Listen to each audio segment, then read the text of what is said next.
साथियों नमस्कार, स्वागत है आप सभी का उत्कर्ष परिवार में। देखिएगा, आज की जिस टॉपिक पर अपन बात करने वाले हैं वो है लोकसभा। लोकसभा जिसे जनता का सदन कहा जाता है, लोकसभा जिसे भावनाओं का सदन कहा जाता है, लोकसभा जिसे अपन अस्थायी सदन के नाम से जानते हैं, और लोकसभा जिसे अपन महत्वपूर्ण सदन की संज्ञा भी दे सकते हैं, क्योंकि शक्तियों के मामले में ज्यादा शक्तिशाली सदन कौन से सदन को बनाया गया है, लोकसभा को निम्न सदन भी कहा जाता है। क्या है लोकसभा, किस प्रकार होता है लोकसभा का गठन, कौन कौन हो सकते हैं लोकसभा के सदस्य, और कैसे होता है लोकसभा का चुनाव, इन तमाम पहलुओं के बारे में आज की इस क्लास में अपन बात करने वाले हैं। देखिए जरा, लोकसभा, इससे पूर्व जो हमने क्लास में राज्यसभा के संदर्भ में बात की थी और राज्यसभा के प्रावधान के संदर्भ में आर्टिकल 80 के संदर्भ में अपने बात की थी। लेकिन अगर लोकसभा की बात करें तो लोकसभा के संदर्भ में आर्टिकल आपको ध्यान में रखना है, कौन सा, आर्टिकल 81, अर्थात लोकसभा का प्रावधान कौन से अनुच्छेद में है, 81। देखिएगा, संसद का प्रावधान आर्टिकल 79 ध्यान में रखेंगे, राज्यसभा का प्रावधान आर्टिकल 80 ध्यान में रखेंगे, और लोकसभा का प्रावधान आर्टिकल 81 ध्यान में रखेंगे। अब बात आती है लोकसभा के सबसे पहले क्या उपनाम है इसके संदर्भ में। तो देखिएगा, लोकसभा के उपनाम के संदर्भ में बात करें तो आपको ध्यान में रखना है कि लोकसभा को कहा जाता है अस्थायी सदन। कौन सा सदन कहा जाता है, अस्थायी सदन। और आप सभी को पता है कि लोकसभा को अस्थायी सदन क्यों कहा जाता है, क्योंकि लोकसभा का कार्यकाल निश्चित है। लोकसभा का कार्यकाल 5 वर्ष होता है और 5 वर्ष से पूर्व भी लोकसभा को भंग किया जा सकता है। इसके संदर्भ में अपन बात करेंगे, और जैसे बात पहले कर भी चुके हैं, राष्ट्रपति के संदर्भ में जब मैंने बात की थी तो मैंने बताया था कि लोकसभा को समय से पूर्व आर्टिकल 85 के तहत लोकसभा को राष्ट्रपति भंग कर सकता है। किन की सिफारिश पर, प्रधानमंत्री और मंत्रिपरिषद की सिफारिश पर। देखिएगा, सबसे पहले अपन इसको कहते हैं अस्थायी सदन। दूसरा आप इसको ध्यान में रख सकते हैं, कौन सा सदन, प्रथम सदन। तीसरा इसमें ध्यान में रख सकते हैं निम्न सदन, या जिसको अपन कहते हैं निचला सदन। कौन सा सदन, निचला सदन। अगला आप ध्यान में रख सकते हैं, लोकसभा को बोलते हैं जनता का सदन। जनता का, अब जनता का सदन क्यों बोला जाता है, ध्यान से सुनिएगा। जनता का सदन इसलिए बोला जाता है कि जनता की सीधी उम्मीदें लोकसभा से जुड़ी रहती हैं, क्योंकि लोकसभा के सदस्यों के चुनाव में वयस्क मताधिकार के आधार पर होते हैं, और जिनमें निर्वाचन नामावली में जिन भी मतदाताओं का नाम है वो इसमें भाग लेते हैं। इसीलिए लोकसभा को क्या बोलते हैं, जनता का सदन। जबकि राज्यसभा को जनता का सदन नहीं बोलते हैं, राज्यसभा को राज्यों का सदन बोलते हैं। क्यों बोलते हैं, क्योंकि राज्यसभा के सदस्यों का चुनाव वयस्क मताधिकार के आधार पर नहीं होता है, अर्थात जनता डायरेक्ट रूप से राज्यसभा के सदस्यों से नहीं जुड़ी रहती है। इसीलिए राज्यसभा को राज्यों का सदन कहते हैं, जबकि लोकसभा में सदस्यों का चुनाव जो है जनता के द्वारा किया जाता है, इसीलिए लोकसभा को जनता का सदन भी कहा जाता है। नेक्स्ट आप ध्यान में रख सकते हैं कि लोकसभा को भावनाओं का सदन कहते हैं। कौन सा सदन कहते हैं, भावनाओं का सदन। आप कहेंगे भावनाओं का सदन का क्या मतलब हुआ। भावनाओं के सदन से तात्पर्य है कि जनता की भावनाएं सीधी तौर पर किन से जुड़ी रहती हैं, लोकसभा से जुड़ी रहती हैं, राज्यसभा से नहीं जुड़ी रहती हैं। राज्यसभा के मेंबर तो कौन है हमें पता ही नहीं होता है, क्योंकि राज्य से ना तो वो सीधे डायरेक्ट रूप से जनता से जुड़े रहते हैं, न ही वो जनता को लेकर इस प्रकार की उनकी कोई उत्तरदायित्व होता है। वो तो राज्यों के प्रतिनिधि है और राज्यों से संबंधित बात ही संसद में करते हैं। इसीलिए सबसे पहले उपनाम ध्यान में रखेंगे, अस्थायी सदन कहा जाता है, प्रथम सदन कहा जाता है, निम्न सदन कहा जाता है, जनता का सदन कहा जाता है, और भावनाओं का सदन भी कहा जाता है। किसको, अपने लोकसभा को। अब बात करते हैं लोकसभा के गठन के संदर्भ में।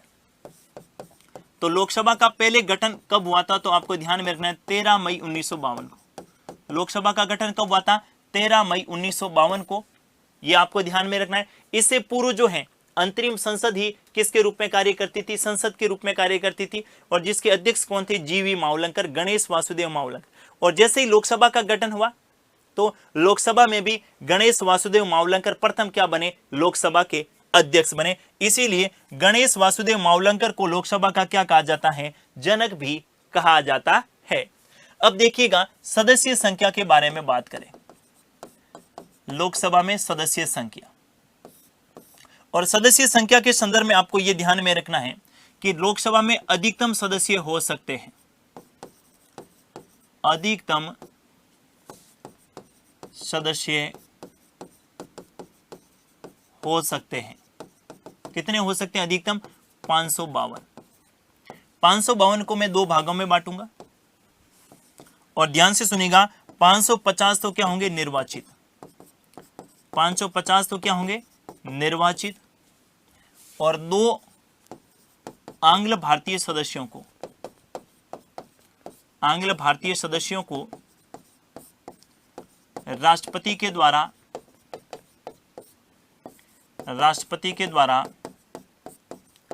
मनोनीत किया जा सकता है।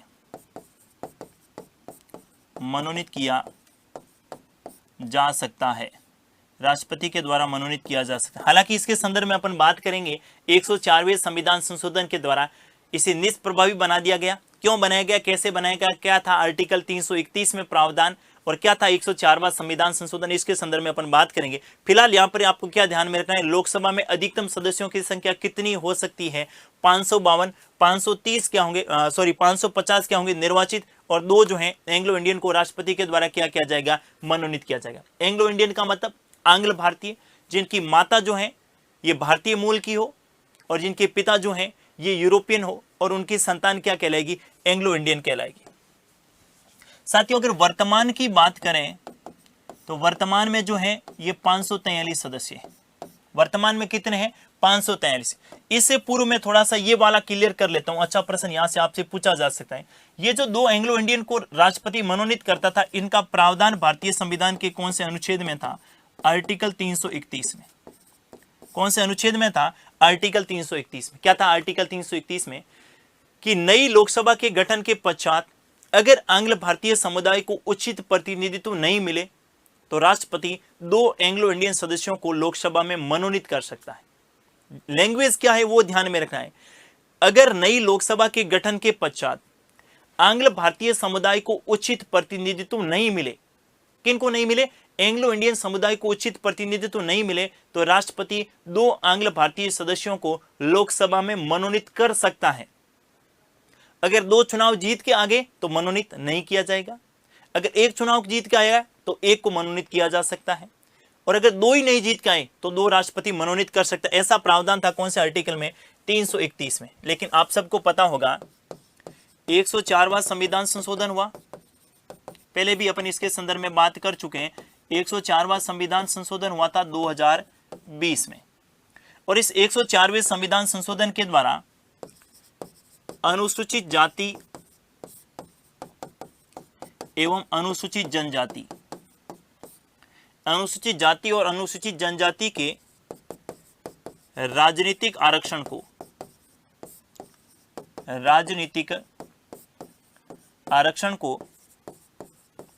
2030 तक के लिए बढ़ा दिया गया।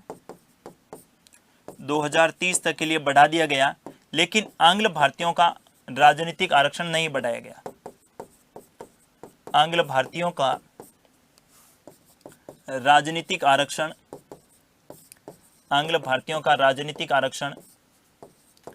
नहीं बढ़ाया गया।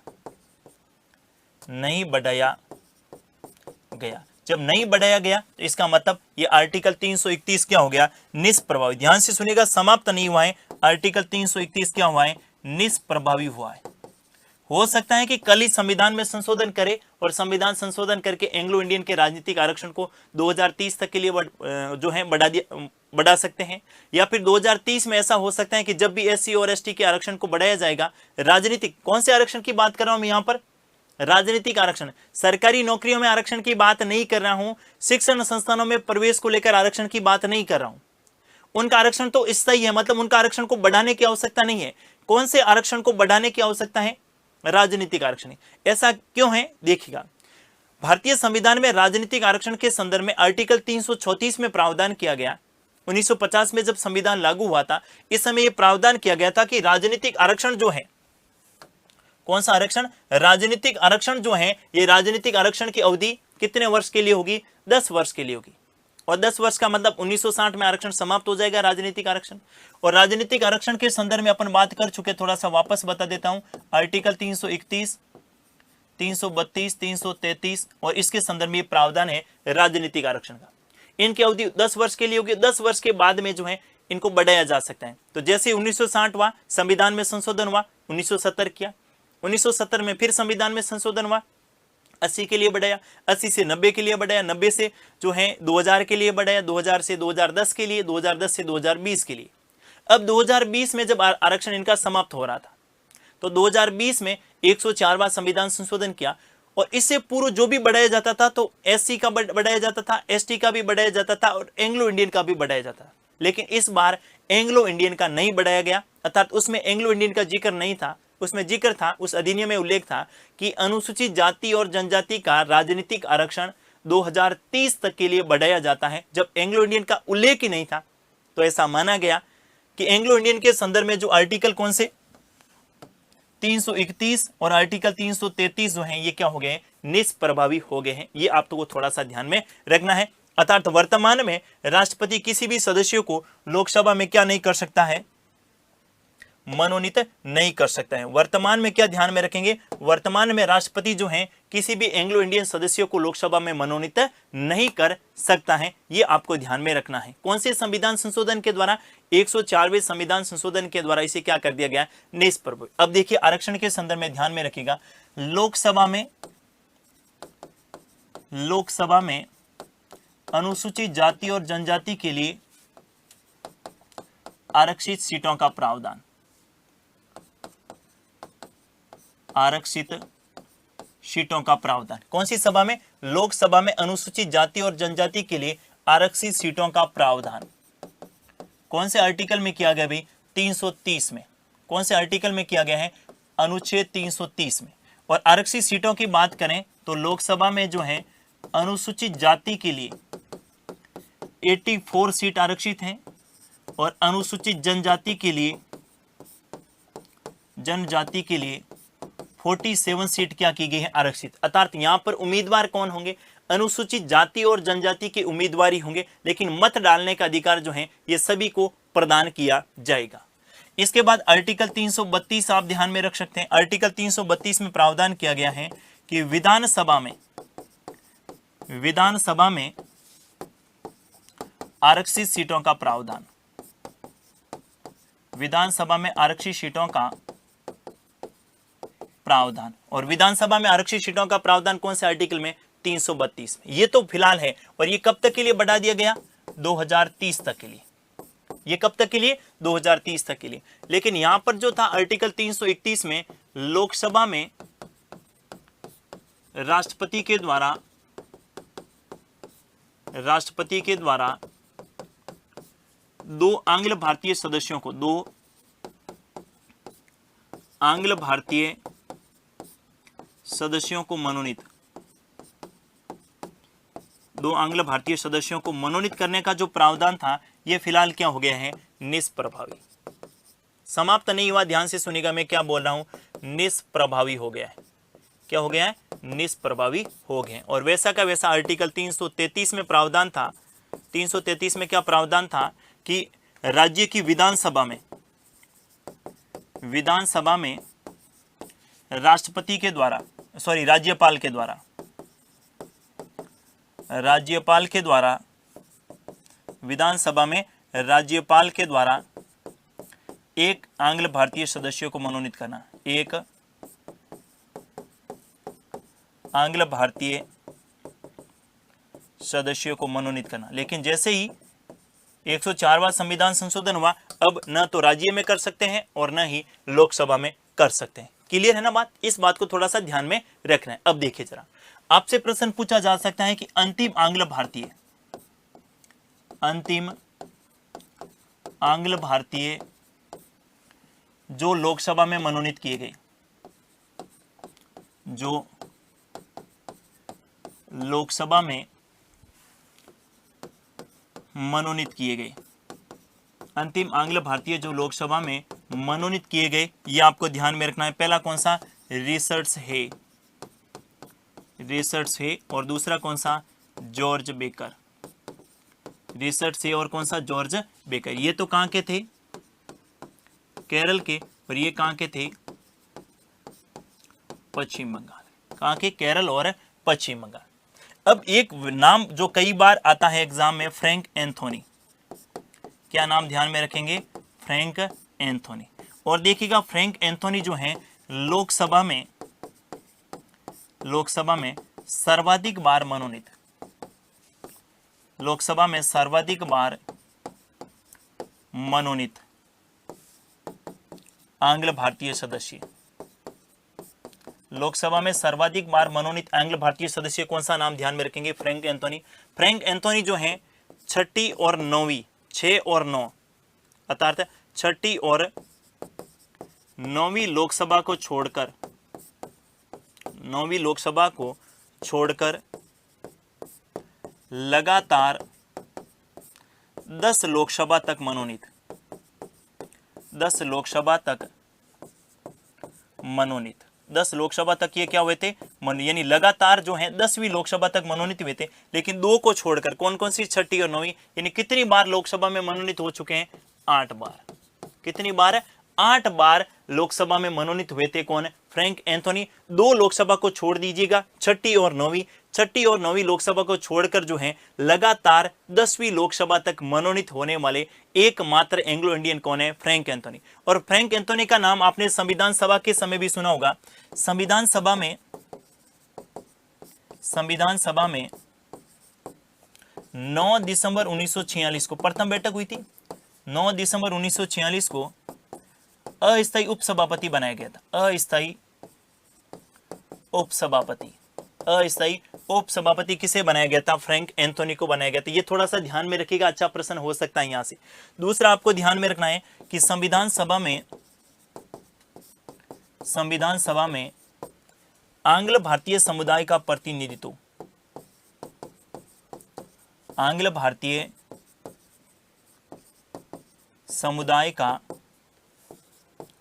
प्रतिनिधित्व, संविधान सभा में आंग्ल भारतीय समुदाय का प्रतिनिधित्व करने वाले भी कौन थे? फ्रैंक एंथोनी ही थे। ये भी थोड़ा सा ध्यान में रख सकते हैं। ये थोड़ा सा ध्यान में रखना है जहां से प्रश्न पूछा जाए। और ये अस्थायी उपसभापति वाला प्रश्न हाल ही के एमपीपीसीएस के एग्जाम में पूछा गया था। जस्ट अभी एग्जाम हुआ था 2-4 दिन पहले, और उसमें एमपीपीसीएस के पेपर में सीधा क्वेश्चन पूछा गया। और मैं कब से इसके बारे में बात कर रहा हूं कि ये प्रश्न पूछा जा सकता है। और क्योंकि नया तथ्य जब भी किसी बोर्ड के सामने आता है वो झट से ऐसा प्रश्न एग्जाम में डाल देते हैं। ये थोड़ा सा आप ध्यान में रखना है।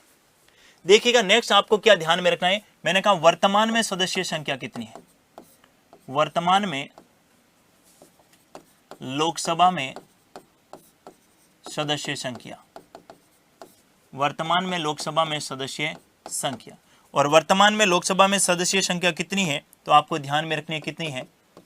543, क्योंकि 545 थी और 2 हट गई, 543। अब 543 को अपन 2 भागों में बांटेंगे। अब 543 को 2 भागों में क्यों बांटेंगे? या तो आ रहे हैं राज्यों से, और या फिर कहां से? संघ शासित प्रदेश से, संघ शासित प्रदेशों से।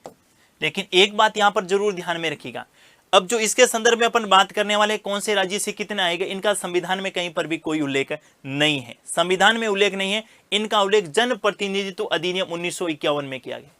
जबकि राज्यसभा के संदर्भ में अपने बात की थी कि कौन से राज्य से कितने आ रहे हैं, इसका उल्लेख भारतीय संविधान में है। राज्यसभा में कौन से राज्य से कितने सदस्य आ रहे हैं उनका उल्लेख संविधान में है। और संविधान में भारतीय संविधान की 4थी अनुसूची जब अपन पढ़ते हैं उसमें राज्यसभा की सीटों का आवंटन किया गया है। लेकिन लोकसभा से कौन से राज्य से कितने सदस्य आ रहे हैं इनका उल्लेख संविधान में न होकर जन प्रतिनिधित्व अधिनियम 1951 में किया गया है। ये आपको ध्यान में रखना है। अब देखिएगा जरा, सबसे पहले संघ शासित प्रदेशों की बात करें तो आपको ध्यान में रखना है कि संघ शासित प्रदेशों में एक तो आप ध्यान में रखेंगे कौन सा? दिल्ली। दिल्ली के अलावा दूसरा आप ध्यान में रखेंगे कौन सा? जम्मू कश्मीर। और तीसरा आप ध्यान में रखेंगे कौन सा? पुदुचेरी। ये 3 तो हो गई है।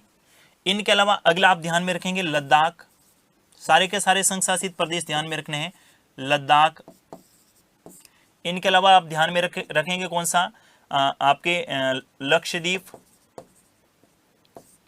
लक्षद्वीप।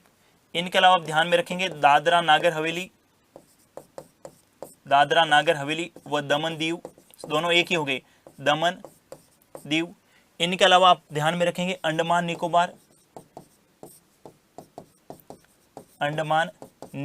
द्वीप समूह। कितने हो गए? 3, 3, 6 और 1, 7। अंडमान निकोबार द्वीप समूह। अब यहां पर सबसे पहले बात करें कि ये थोड़ा सा ध्यान में रखना है, ये मैंने इसलिए डाला है क्योंकि पहले इसमें दोनों से अलग अलग होते थे और दोनों से एक एक सदस्य था। दादरा नागर हवेली से भी एक और जो है आपके दमन दीव से भी एक। अब वर्तमान में दोनों को मिला दिया गया है। अब इनका नाम है दादरा नगर हवेली एवं दमन दीव। और इन दोनों से लोकसभा में कितने सदस्य आ रहे हैं? तो इन दोनों से लोकसभा में जो है ये 2 सदस्य। कहां से ऐसा प्रश्न पूछा जा सकता है कि ऐसा कौन सा संघ शासित प्रदेश है जिनके लिए लोकसभा में 2 सीटें निर्धारित की गई हैं? कौन सा ध्यान में रखेंगे? दादरा नागर हवेली और दमन दीव। पहले अलग अलग थे तो एक एक सीट थी, अब दोनों एक हो गए तो कितनी हो गई? 2 सीटें हो गई। इनके अलावा बात करें अंडमान निकोबार द्वीप समूह की, तो अंडमान निकोबार द्वीप समूह की 1 सीट है। इनके अलावा लद्दाख की बात करें तो लद्दाख में भी कितनी है? 1 सीट है। लक्षद्वीप की बात करें तो लक्षद्वीप में भी 1 सीट है। और इनके अलावा अब बात करते हैं किनकी? दिल्ली की। तो दिल्ली में आप ध्यान में रखेंगे 7 सीटें हैं। दिल्ली में कितनी है? 7 सीटें हैं। यह भी प्रश्न हो सकता है कि ऐसा कौन सा संघ शासित प्रदेश है, ऐसा कौन सा संघ शासित प्रदेश है जहां से लोकसभा में सर्वाधिक सीटें हैं? तो संघ शासित प्रदेश कौन सा? ध्यान में रखेंगे दिल्ली। और दिल्ली से सर्वाधिक का मतलब कितनी सीटें हैं? 7 सीटें हैं दिल्ली से।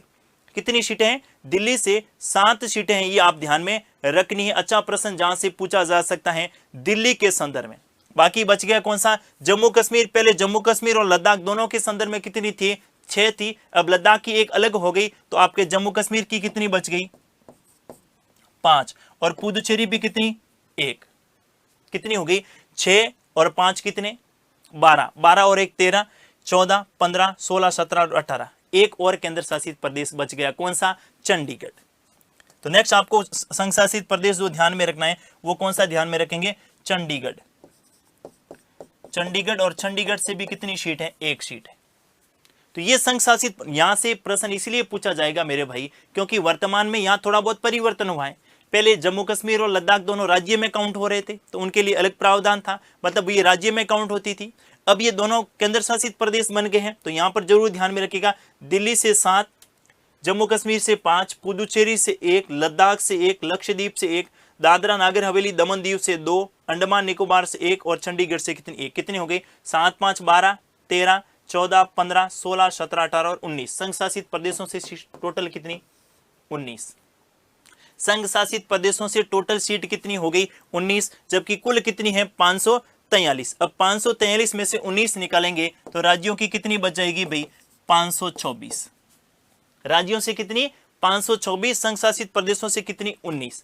अब राज्यों के संदर्भ में बात करें तो थोड़ा सा आप ध्यान में रखेंगे कि कुछ राज्यों के नाम मैं नोट करवा रहा हूं। जैसे उत्तर प्रदेश आप ध्यान में रख सकते हैं, उत्तर प्रदेश में 80 है।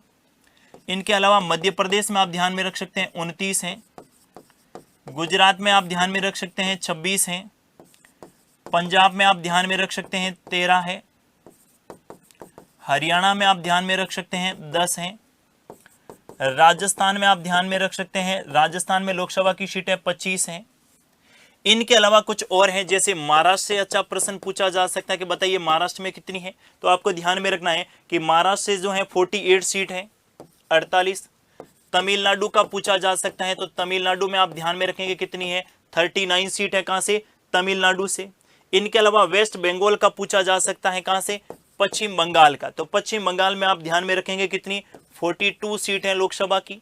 इनके अलावा बिहार का ध्यान में रख सकते हैं, जैसे बिहार की बात करें तो बिहार में लोकसभा की सीट 40 है।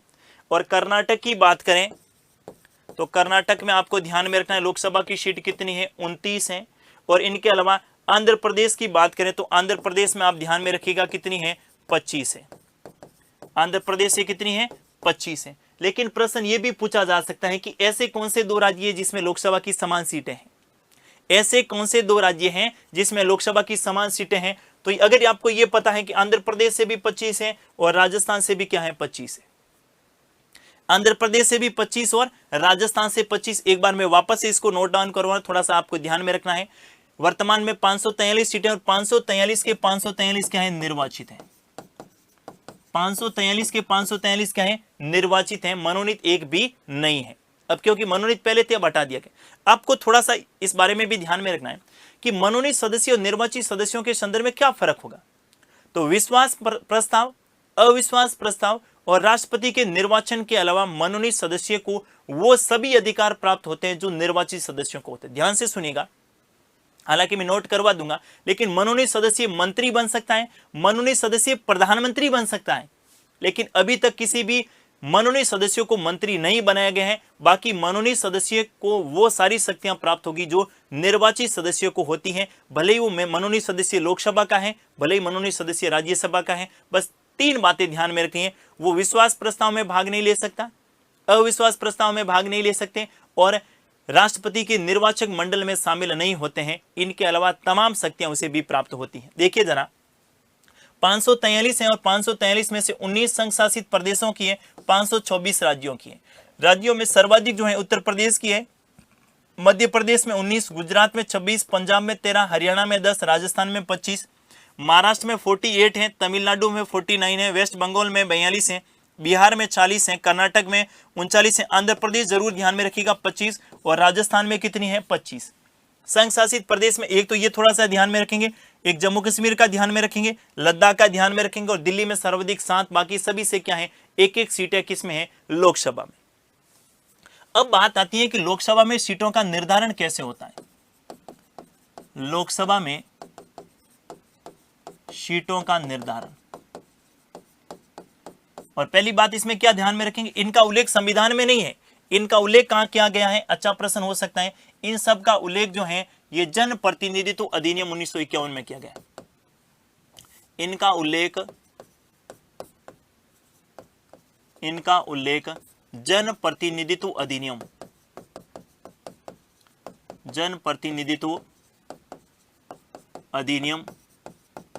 1951 में किया गया है, संविधान में नहीं किया गया है। कहां पर किया गया है, जन प्रतिनिधित्व अधिनियम 1951 में किया गया है। अब बात करते हैं लोकसभा की सीटों का निर्धारण। आप सभी को पता है आर्टिकल 82 में परिसीमन आयोग के संदर्भ में बात की। हालांकि जो परिसीमन अपन पढ़ेंगे अलग से, कितनी बार परिसीमन का गठन हुआ है और परिसीमन में अध्यक्ष कौन होता है परिसीमन आयोग का, परिसीमन में जनसंख्या का आधार वर्ष कौन सा माना जाता है, वो तो अपन अलग से परिसीमन आयोग के संदर्भ में बात करेंगे। लेकिन यहां पर लोकसभा के संदर्भ में आपको 2 ध्यान में रखना है। लोकसभा के संदर्भ में 2 ध्यान में क्या रखा है। सबसे पहले प्रश्न ये पूछा जा सकता है कि लोकसभा की सीटों का आवंटन, लोकसभा के सीटों का आवंटन, या मैं बात करूं लोकसभा की सीटों के आवंटन की बात करें या लोकसभा की सीटों का बंटवारा बात कर लें, एक ही बात है। दूसरा है लोकसभा की सीटों का निर्धारण।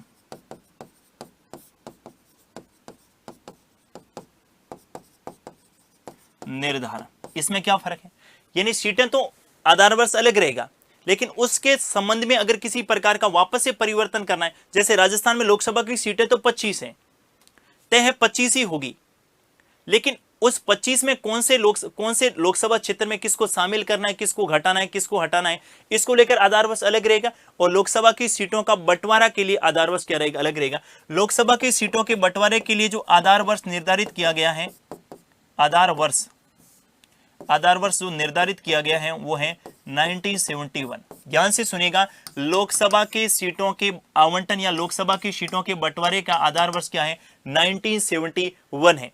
और इसमें एक बात और लिखी गई है कि सभी राज्यों हेतु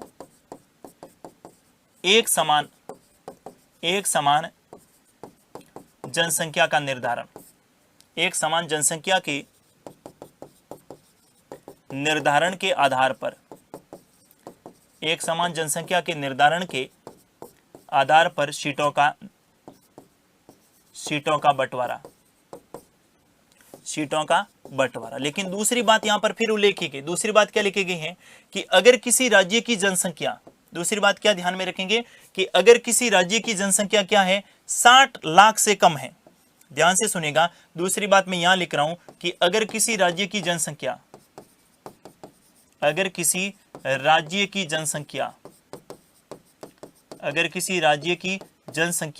60 लाख से कम है, 60 लाख से कम है, तो उसमें जो है विशेष प्रावधान हो सकते हैं, उसमें जो है जनसंख्या के संदर्भ में विशेष प्रावधान हो सकते हैं। देखिए जरा, इसमें भी 2 कैटेगरी में बांटा गया। ये कुछ नए फैक्ट आपके सामने लिख रहा हूं, प्रश्न हो सकता है यहां से। लोकसभा में सीटों के आवंटन के संदर्भ में बात करें, आधार वर्ष होता है। आधार वर्ष लोकसभा में कितनी सीटें कौन से राज्य से होगी, इसका आधार वर्ष 1971 की जनगणना को माना जाता है। और इसके संदर्भ में प्रावधान किया गया सभी राज्यों के लिए लगभग एक समान व्यवस्था होनी चाहिए, भले ही वो कितनी जनसंख्या तय कर ले, भले 50 लाख कर लें, 5 लाख की जनसंख्या पर एक लोकसभा की सीट कर लें, 10 लाख की कर लें, 2 लाख की कर लें, 1 लाख की कर लें, 8 लाख की कर लें, ये सबके लिए समान होगी। लेकिन अगर किसी राज्य की जनसंख्या 60 लाख से कम है तो उसके लिए जो है ये इन राज्यों का जैसे प्रावधान किया वैसा नहीं होगा, उनके लिए कुछ अलग से प्रावधान हो सकते हैं। इन दो कैटेगरी बनाई गई। पहली कैटेगरी जिसमें 60 लाख से अधिक की जनसंख्या है, उन सब के लिए जनसंख्या का जो दायरा रहे अलग रहेगा, और ऐसे राज्य जिनकी जनसंख्या 60 लाख से कम है उनके लिए दायरा क्या रहेगा, अलग रहेगा। दूसरी बात आपको ध्यान में रखनी है, इनके लिए आधार वर्ष और एक संविधान संशोधन हुआ था, कौन सा, 84वां संविधान संशोधन। आप सभी को पता है 84वां संविधान संशोधन हुआ था, और 84वें संविधान संशोधन हुआ था आपके 2000 में, और इसके द्वारा प्रावधान किया गया कि लोकसभा सीटों का निर्धारण का जो आधार वर्ष है, लोकसभा सीटों के निर्धारण का जो आधार वर्ष है, इस 84वें संविधान संशोधन के द्वारा निर्धारण के संदर्भ में ये 1991 माना गया, जबकि आवंटन के संदर्भ में 1971। बड़ा मैं कह रहा हूं ना, अगर जटिल का अपन कहते हैं अधिकतम जटिलतम पेपर, बस ये दायरा लास्ट है इनका, पेपर सेटर यहां तक जा सकता है, तो इस बात को ध्यान में रखना है। मैं कह रहा हूं कितना भी जटिल प्रश्न पूछे आपको सारी बातें बताई जाएगी। मैं एक बार इसको वापस से रिपीट कर दूंगा, थोड़ा सा ध्यान में रखिएगा।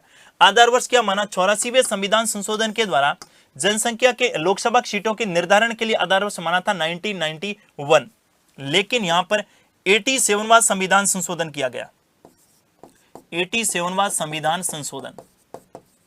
और 87वां संविधान संशोधन कब हुआ था, 87वां संविधान संशोधन हुआ था 2002 में। कब हुआ था, 2002 में। और इसमें आधार वर्ष क्या माना गया, आधार वर्ष माना गया है 2001। हमने क्या पढ़ा था, इससे पूर्व पढ़ा तो होगा आपने, लेकिन अपने सीधा ही कौन सा पढ़ा था, 2001। प्रश्न ये पूछ ले कि 84वें संविधान संशोधन के लिए के द्वारा लोकसभा सीटों के निर्धारण के संदर्भ में आधार वर्ष क्या माना गया, 1991 माना गया। बाद में 87वें संविधान संशोधन के द्वारा जो है इस आधार वर्ष में परिवर्तन करके क्या किया गया, 2001 किया गया। पहले क्या था, 1991 था। जबकि आवंटन के संदर्भ में या बंटवारे के संदर्भ में कौन सा आधार वर्ष माना जाएगा, 1971, और 2026 तक यही रहेगा। 2026 के बाद प्रथम जनगणना के बाद जो है इसके संदर्भ में परिवर्तन हो सकता है, लेकिन 2026 तक तो क्या रहेगा, ये वाला ही रहेगा। इसको आपको ध्यान में रखना है। क्लियर है बात, क्या ध्यान में रखेंगे कि लोकसभा की सीटों के आवंटन के संदर्भ में दो बातें ध्यान में रखेंगे। पहला, लोकसभा की सीटों का आवंटन या बंटवारा कौन से राज्य से कितनी सीटें होंगी, इसके लिए आधार वर्ष 1971। और इसमें भी दो कैटेगरी, एक 60 लाख से अधिक जनसंख्या वाले राज्य और एक 60 लाख से कम जनसंख्या वाले। लोकसभा की सीटों का निर्धारण यानी कितनी एससी को मिलेगी, कितनी एसटी को मिलेगी, ठीक है, इनके लिए जो है आधार वर्ष पहले 84वें संविधान संशोधन के द्वारा 1991 माना गया। उसके बाद में 87वें संविधान संशोधन के द्वारा कितना किया गया, 2001 किया गया। इसको आप ध्यान में रखना है, अच्छा प्रश्न हो सकता है। अब देखिएगा जरा, अपन किसके बारे में बात कर चुके हैं, लोकसभा के उपनाम, लोकसभा में सदस्य संख्या कैसे होती है और किस प्रकार होती है।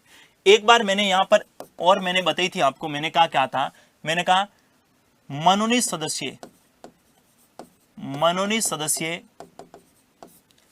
विश्वास प्रस्ताव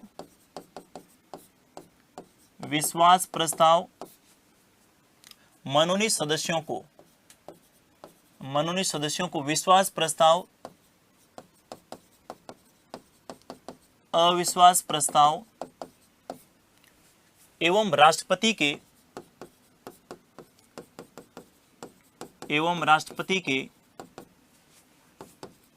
निर्वाचक मंडल के अलावा, राष्ट्रपति के निर्वाचक मंडल या राष्ट्रपति के निर्वाचक मंडल के अलावा वो सभी अधिकार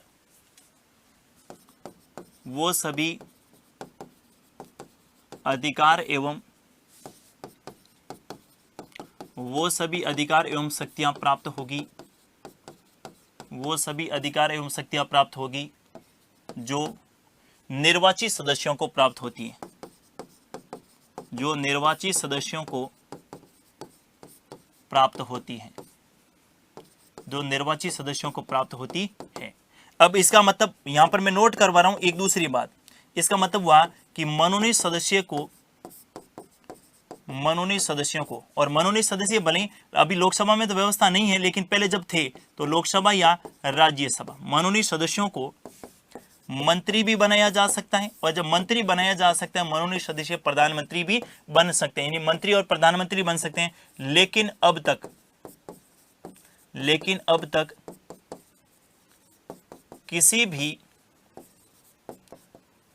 तक किसी भी मनोनीत सदस्य को मंत्री नहीं बनाया गया, मंत्री नहीं बनाया जा सकता है, लेकिन अभी तक बनाया नहीं गया। ये भी अच्छा प्रश्न हो सकता है कि क्या मनोनीत जो मेंबर रहते हैं उनको कौन कौन से अधिकार प्राप्त होते हैं। क्या मनोनीत सदस्य मंत्री बनाए जा सकते हैं, नहीं जा सकते? बिल्कुल, मनोनीत सदस्य मंत्री बनाए जा सकते हैं। मनोनीत सदस्य आपको पता हो तो महाभियोग प्रक्रिया में भाग लेते हैं, लेकिन निर्वाचन प्रक्रिया में, राष्ट्रपति के निर्वाचन प्रक्रिया में भाग नहीं लेते हैं। मनोनीत सदस्य जो है ये उपराष्ट्रपति के चुनाव में भाग लेते हैं। मनोनीत सदस्य उपराष्ट्रपति को हटाने के लिए जब प्रस्ताव राज्यसभा में लाया जाता है तो राज्यसभा को हटाने की सदस्य संख्या के संदर्भ में बात करें तो वहां पर भाग ले सकते हैं। अब बात करते हैं लोकसभा के सदस्य बनने की योग्यता। लोकसभा का सदस्य बनने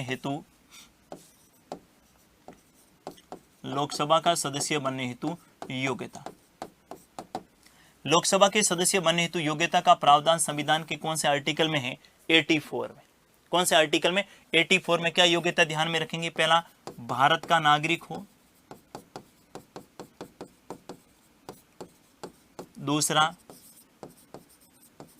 न्यूनतम उम्र 25 वर्ष। राज्यसभा में कितनी थी? 30। लोकसभा में कितनी है? 25। तीसरी, संविधान की तीसरी अनुसूची में, संविधान की तीसरी अनुसूची के तहत शपथ। और किसकी रूप में शपथ? जो आपके तीसरी अनुसूची में जो शपथ का प्रावधान किया गया, किसकी शपथ? उम्मीदवार की शपथ। किसकी शपथ? उम्मीदवार। और इनके अलावा अन्य योग्यताओं का निर्धारण,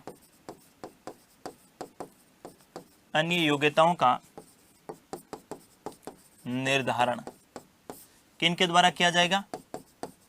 संसद के द्वारा। अन्य योग्यताओं का निर्धारण किन के द्वारा किया जाएगा? संसद के द्वारा। और संसद ने इनकी योग्यताओं के लिए क्या बनाया है? जन प्रतिनिधित्व अधिनियम। क्या बनाया है? जन प्रतिनिधित्व अधिनियम 1951।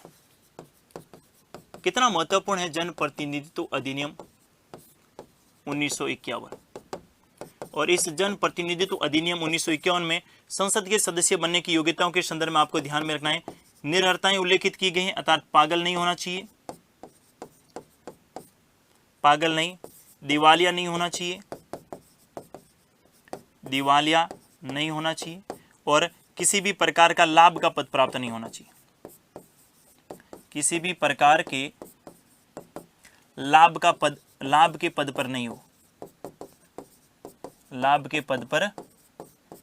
हो, किसी भी प्रकार के लाभ के पद पर नहीं हो, ये हैं लोकसभा के सदस्य बने। अब बात ये आती है कि संविधान में कौन सी उल्लेखित है और जन प्रतिनिधित्व अधिनियम 1951 में कौन सी उल्लेखित है, दोनों ध्यान में रखनी है। संविधान के आर्टिकल 84 में लिखा है भारत का नागरिक होना चाहिए, मूल रूप से भारतीय होना जरूरी नहीं है, जन्मजात भारतीय होना जरूरी नहीं है। ऐसा व्यक्ति जिसे भारत की नागरिकता प्राप्त है वो संसद का सदस्य बन सकता है। उम्र लोकसभा के लिए 25 वर्ष न्यूनतम, राज्यसभा के लिए 30 वर्ष न्यूनतम है। अधिकतम उम्र के संदर्भ में प्रावधान नहीं किया गया है।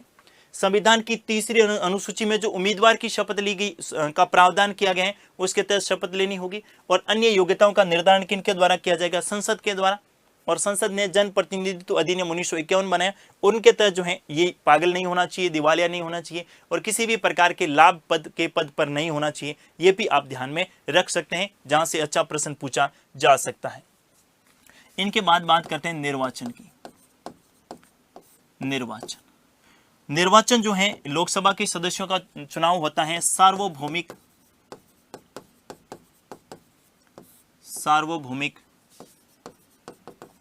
वयस्क मताधिकार के आधार पर।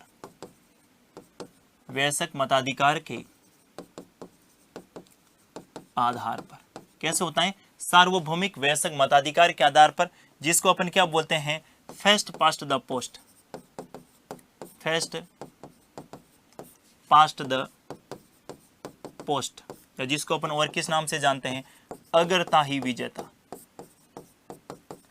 अग्रता ही विजेता। अर्थात जो सर्वाधिक वोट लाएगा उसी को क्या माना जाएगा, विजयी माना जाएगा। अब वयस्क मताधिकार की बात करें तो पहले जो है वयस्क मताधिकार के संदर्भ में आयु जो थी ये कितनी थी, 21 वर्ष। लेकिन आपको यहां पर ध्यान में रखना है 61वां संविधान संशोधन, 61वें संविधान संशोधन 1989 के द्वारा, 1989 के द्वारा वयस्क मताधिकार की आयु,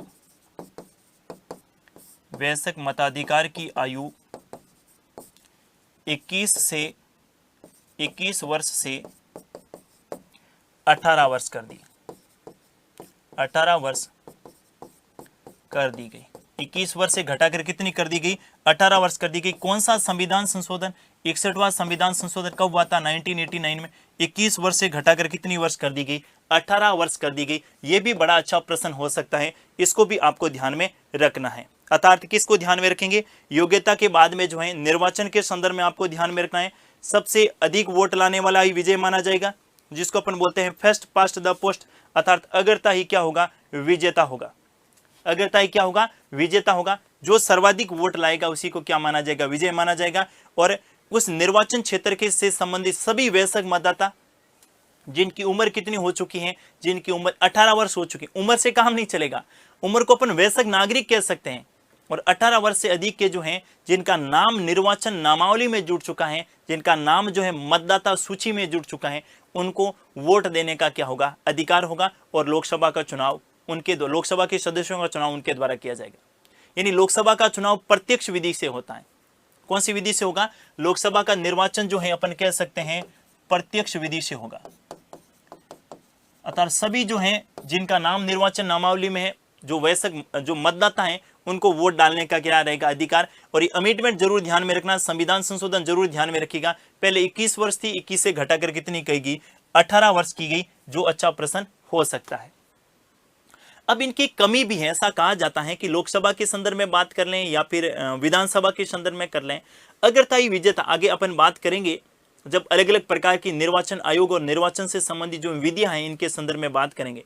थोड़ा सा मैं बता देता हूं इनकी सबसे बड़ी कमी क्या मानी जाती है। इसमें क्या है, सबसे अधिक वोट लाने वाला विजय होता है। देखिए जरा, सबसे अधिक वोट लाने वाला विजय कैसे होता है। जैसे अपने किसी भी प्रकार के चुनाव में 4 उम्मीदवार खड़े थे, ए बी सी और डी। यहाँ अपने ईवीएम मशीन रहती है, ये ईवीएम मशीन में इनका नाम और वो रहता है चुनाव मशीन, और यहाँ पर जो है बटन लगे रहते हैं, हम जो है वोट देकर वापस आ जाते हैं। एक व्यक्ति एक ही वोट देता है, एक व्यक्ति एक। जबकि वहां पर क्या है, जिसमें एकल संक्रमणीय मत प्रणाली है, तो उसमें वरीयता क्रम के अनुसार जितने उम्मीदवार खड़े हैं उनको वरीयता के अनुसार वोट देना क्या होता है, अनिवार्य होता है। जबकि लोकसभा के चुनाव में ऐसा नहीं होता है, एक व्यक्ति को एक ही वोट देना होता है। ये थोड़ा सा ध्यान में रखिएगा।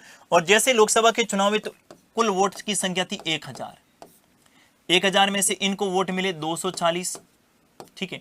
इनको वोट मिले आपके मान लेते हैं 260, इनको वोट मिले 100, और बाकी के जो बच गए वो इनको मिल गए। कितने हो गए, ये आपके हो गए 200, 200, 400, 500, 600 और 600, और इनको कितने मिल गए 400। कुल वोट कितने, 1000। एक व्यक्ति जिसको 400 लोगों ने पसंद किया है और 400 लोगों ने क्या दिया है, वोट दिया है, वो वहां पर क्या हो जाएगा, विजय। ऐसा व्यक्ति जिसको 40% लोगों ने पसंद किया है वो विजय हो जाएगा, और ऐसे जिसको 60% लोगों ने नापसंद किया है वो चुनाव में विजय हो जाता है। ध्यान से सुनिएगा, इनकी आलोचना लिखने का कभी मौका मिले तो इस बात को जरूर नोट कीजिएगा कि अग्रताई विजेता या फर्स्ट पास्ट द पोस्ट विधि की आलोचना क्या है। हालांकि आपके इसमें ज्यादा डिटेल में नहीं जाना है, थोड़ा सा मैं सामान्यतः बात बता रहा हूं कि इसमें ऐसी कमी मानी जाती है कि ऐसा व्यक्ति, और कई बार तो ऐसा होता है कि उम्मीदवारों की संख्या जब ज्यादा होती है ना, उम्मीदवार जब ज्यादा होते तो मत और बढ़ जाएंगे, और बढ़ जाएंगे तो कई बार ऐसा होती है कि 1000 में से किसी व्यक्ति को मान लेते हैं उम्मीदवारों की संख्या ज्यादा थी और 200 वोट मिले और 200 वोट सर्वाधिक थे, तो उसको क्या मान लिया जाएगा, विजय मान लिया जाएगा। अर्थात सर्वाधिक वोट लाने वाला विजय होगा। First past the post. यहाँ पर किसी भी प्रकार के आंकड़े को छूना जरूरी नहीं है, यहाँ पर निर्धारित जो कोटा प्राप्त करना जरूरी नहीं है, 50% प्लस 1 वोट प्राप्त करना जरूरी नहीं है। यहाँ पर तो भाई साहब जितने अधिक उम्मीदवार होंगे उतने ही मत कम चाहिएंगे, क्योंकि मत बढ़ जाएंगे अर्थात सर्वाधिक वोट लाने वाला ही क्या माना जाएगा, विजयी माना जाएगा। इसको आपको ध्यान में रखना है। नेक्स्ट अपन बात करें इसके संदर्भ में, शपथ के संदर्भ में। लोकसभा सदस्यों को शपथ, लोकसभा सदस्यों को शपथ, संसद के सदस्यों की शपथ के संदर्भ में प्रावधान आर्टिकल 99 में किया गया है, जिसमें यह प्रावधान किया गया है कि शपथ जो है या तो दिलाएगा कौन, राष्ट्रपति या फिर राष्ट्रपति का प्रतिनिधि। किनके द्वारा दिलाई जाएगी, या तो राष्ट्रपति के द्वारा या राष्ट्रपति के प्रतिनिधि के द्वारा। और व्यवहार में क्या होता है, ध्यान से सुनिएगा। व्यवहार में यह होता है कि नई लोकसभा के गठन के पश्चात, नई लोकसभा के गठन के पश्चात, नई लोकसभा के गठन के पश्चात लोकसभा के किसी वरिष्ठ या अनुभवी सदस्य को, वरिष्ठ या अनुभवी सदस्य को, वरिष्ठ या अनुभवी सदस्यों को राष्ट्रपति के द्वारा लोकसभा सदस्य के रूप में शपथ दिलाई जाती है। लोकसभा सदस्य के रूप में शपथ दिलाई जाती है।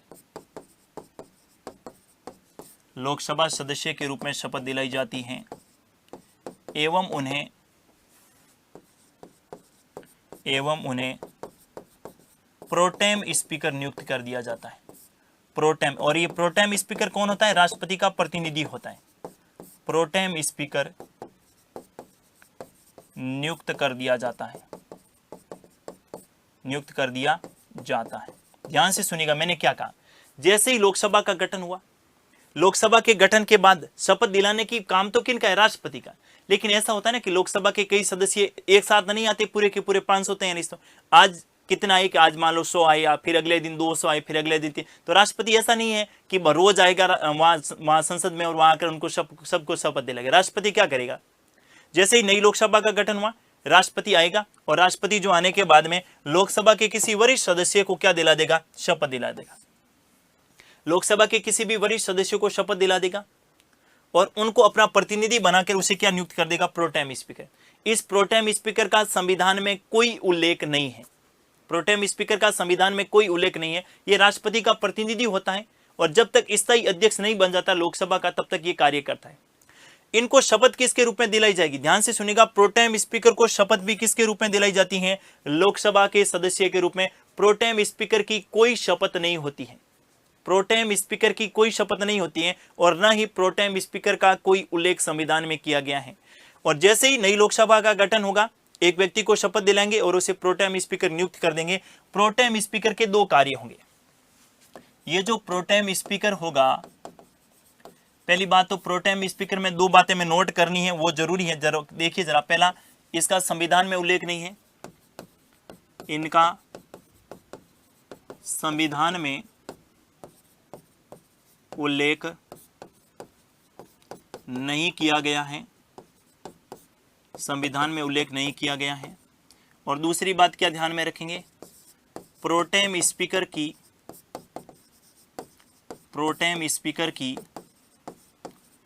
कोई शपथ नहीं होती है।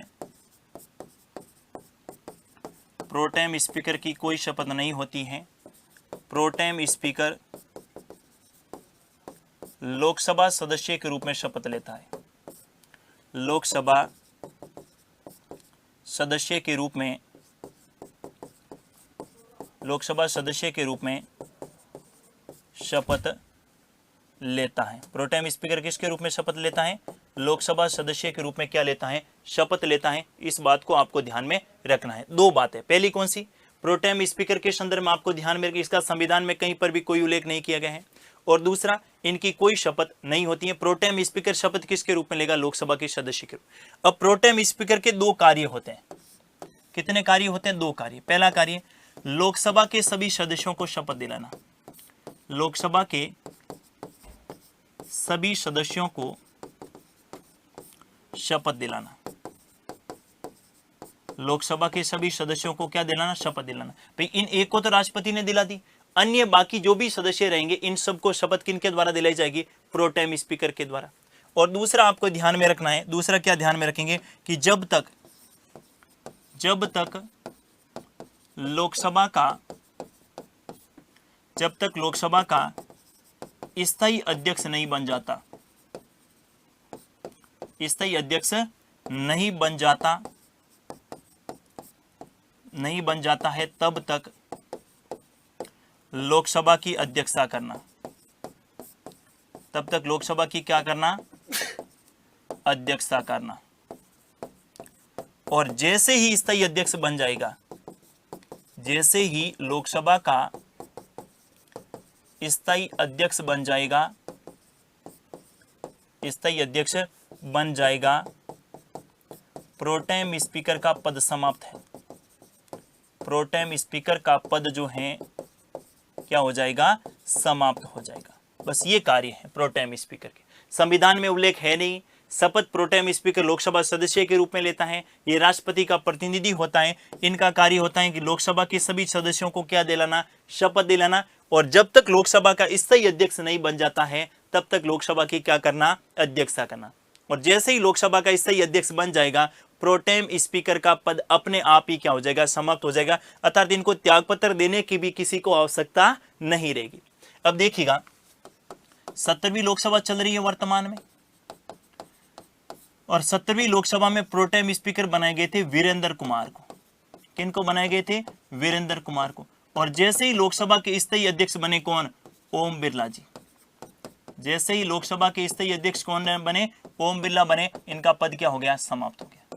अब वर्तमान में कोई प्रोटेम स्पीकर नहीं है, वर्तमान में कोई प्रोटेम स्पीकर नहीं है। ये कुछ समय के लिए बनाया जाता है कि जब तक लोकसभा का स्थायी अध्यक्ष नहीं बनता है तब तक लोकसभा की क्या करना? अध्यक्षता करना। और संसद के जो लोकसभा के जो मेंबर बच गए हैं बाकी, उन सबको क्या दिलाना? शपथ दिलाना। जैसे ही लोकसभा का स्थायी अध्यक्ष बन जाता है, प्रोटेम स्पीकर का पद अपने आप ही समाप्त मान लिया जाता है। मैंने एग्जाम्पल भी रख दिया। 17वीं लोकसभा में वीरेंद्र कुमार प्रोटेम स्पीकर बने थे, लेकिन जैसे ही ओम बिरला लोकसभा के स्थायी अध्यक्ष बने, प्रोटेम स्पीकर का पद अपने आप क्या हो गया? समाप्त हो गया। नेक्स्ट आप ध्यान में रख सकेंगे लोकसभा का कार्यकाल।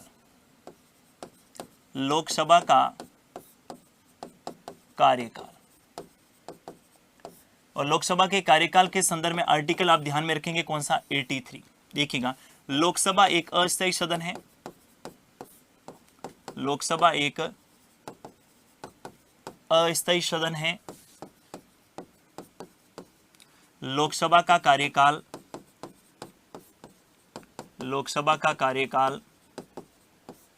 5 वर्ष निर्धारित किया गया है। 5 वर्ष निर्धारित किया गया है, जो प्रथम बैठक से माना जाएगा। कौन सी बैठक से माना जाएगा? कार्यकाल तो 5 वर्ष हैं, जो प्रथम बैठक से माना जाएगा। लेकिन कब से माना जाएगा? चुनाव से, शपथ से, या फिर प्रथम बैठक से? बड़ा अच्छा प्रश्न हो सकता है कि लोकसभा के कार्यकाल 5 वर्ष होगा, लेकिन कब से माना जाएगा? प्रथम बैठक से 5 वर्ष। लोकसभा का कार्यकाल कब से 5 वर्ष माना जाएगा?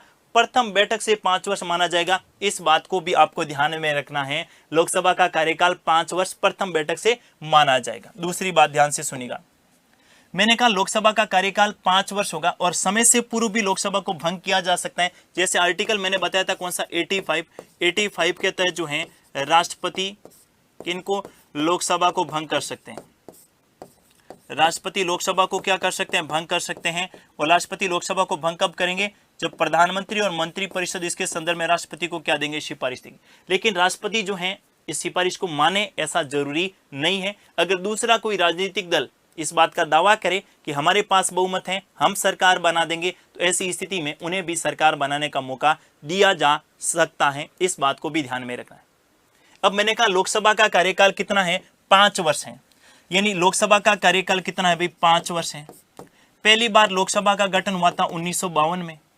और 1952 की बात करें, 1952 से लगाकर वर्तमान में कौन सा वर्ष चल रहा है? 2021। जबकि अब तक लोकसभा कौन सी चल रही है? 17वीं लोकसभा चल रही है। कौन सी लोकसभा चल रही है? 17वीं। अब देखिए 17वीं छोड़ो, मैं 16 की बात करता हूं तो 16 × 5 कितने वर्ष हो गए? 80। और 1952 में जब 80 वर्ष अपन जोड़ते हैं तो यानी 1952 में अपन 80 वर्ष जोड़ते हैं तो आपके आते हैं कितना? 2032। यानी 2032 तक जो है ये 16वीं लोकसभा का कार्यकाल पूरा होता है। लेकिन अब तक 17वीं लोकसभा का कार्यकाल आ गया है और अब तक लोकसभा के संदर्भ में बात करें तो 17वीं चल रही है और वर्ष 2021 ही चल रहा है। तो ऐसा कई बार हुआ जब लोकसभा पूरे 5 वर्ष तक के लिए कार्य नहीं कर पाई। ऐसा कई बार हुआ जब लोकसभा 5 वर्ष तक के लिए कार्य नहीं कर पाई। यह भी आपको ध्यान में रखना है। तो अवधि तो 5 वर्ष है, लेकिन समय से पूर्व भी कई बार लोकसभा क्या हुई है? भंग हुई है। जैसे 6ठी लोकसभा की बात करें तो समय से पूर्व भंग हुई है। 9वीं लोकसभा की बात करें समय से पूर्व भंग हुई। ऐसी कई बार हुआ है।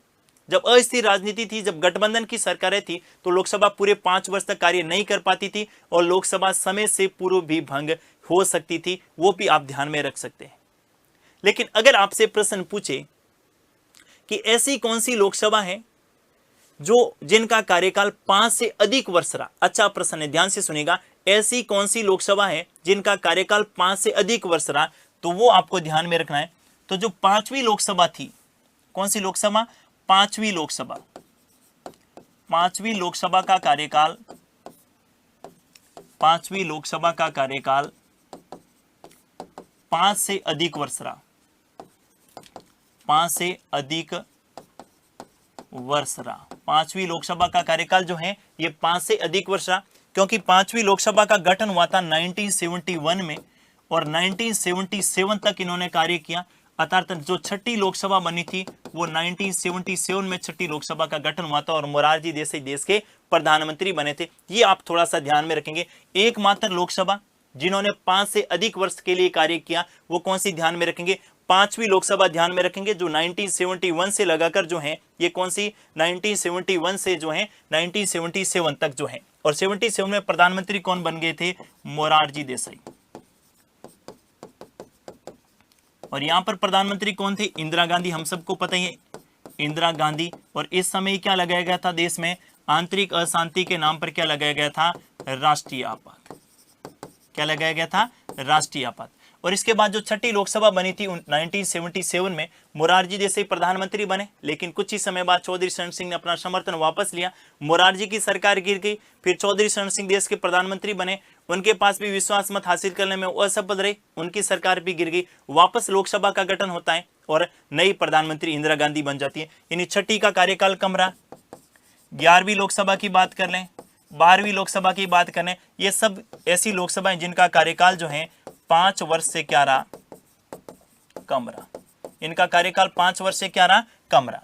एक बात और आपको ध्यान में रखनी है इनके संदर्भ में, अंतिम बात रहेगी 42वें संविधान संशोधन के द्वारा।